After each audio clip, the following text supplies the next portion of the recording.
यह डिक्टेशन 80 शब्द प्रति मिनट की होगी।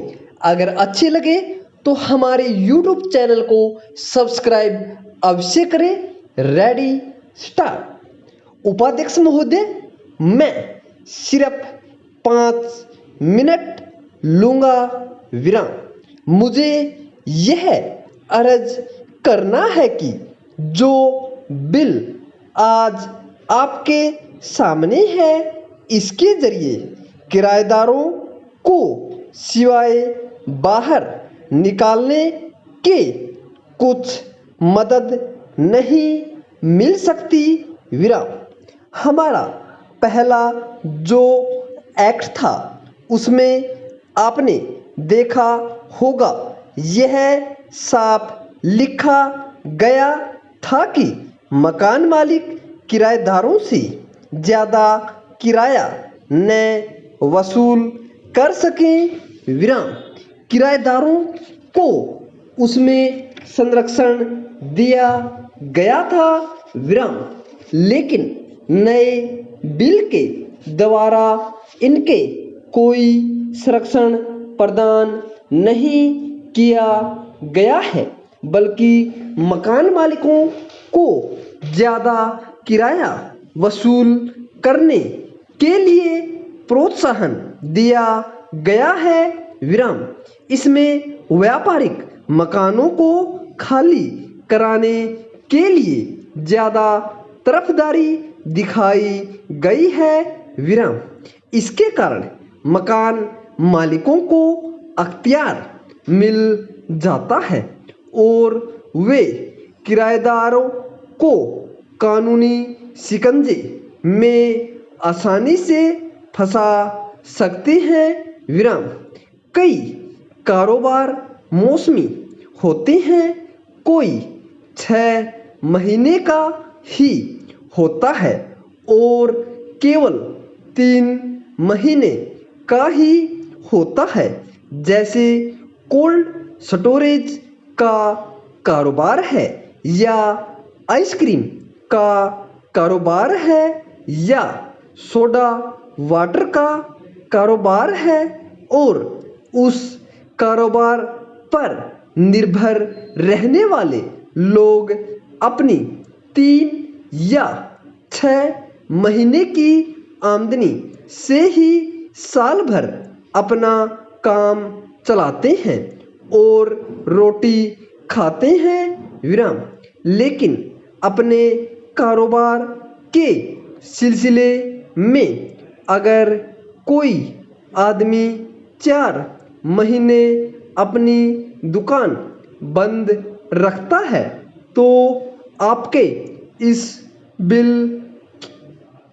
के हिसाब से उसका निकाला हो जाना चाहिए विराम। तो ऐसे लोग अपने कारोबार से चले जाएंगे विराम।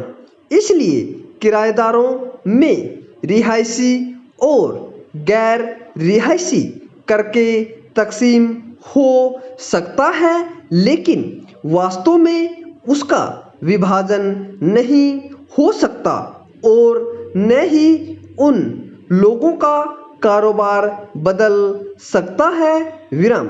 अगर ऐसा किया गया तो इससे लोगों की आमदनी पर असर पड़ेगा और नतीजे के तौर पर रोजगार भी नहीं बढ़ सकता विराम।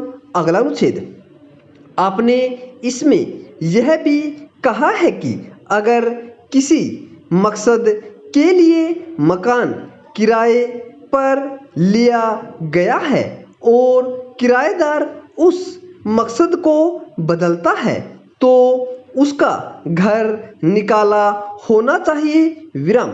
ऐसा होने के बाद किराएदार को अपना पैसा बदलने का अख्तियार नहीं रहेगा और किसी कारोबार में तरक्की नहीं हो सकेगी, और इसके साथ ही साथ किराएदार को व्यक्तिगत रूप से भी मकान मालिक को काफ़ी दखल मिल जाएगा विराम। इसके अलावा आज लगभग 35,000 मुकदमे मकान मालिकों और किराएदारों के बीच चल रहे हैं विराम। आपके इस बिल के पास होने से एक तूफान सा आ जाएगा और इतने ज़्यादा मुकदमे कोर्ट्स में पहुंच जाएंगे कि गवर्नमेंट उनको संभाल नहीं सकेगी विराम। इस बिल में इतनी कमियां हैं कि गवर्नमेंट उनको संभाल नहीं सकती विराम। पहले से ही इतने अधिकार मकान मालिकों को दिए गए हैं कि जब चाहें वे मकान खाली करवा सकते हैं विराम।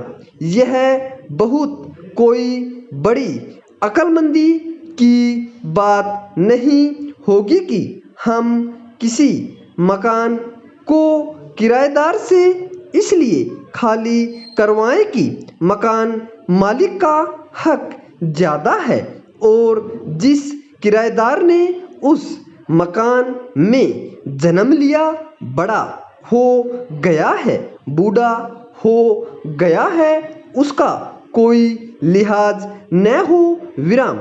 मकान चाहे रिहायशी हो अथवा व्यापारिक अधिकतर इसलिए खाली करवाया जाता है कि किराएदार उसका किराया कम दे रहा है और मकान मालिक पुराने किराएदार को उठाकर नए किराएदार को अधिक किराए पर मकान देना चाहता है विराम। अतः कानून में अगर इस बात की व्यवस्था हो कि समय समय पर अपने आप किराया बढ़ाया जा सके तो फिर मकान मालिक को बार बार किराएदार को मकान खाली करवाने की आवश्यकता नहीं पड़ेगी, क्योंकि उसको अपने मकान का किराया बढ़ा हुआ मिलेगा। पूर्ण विराम।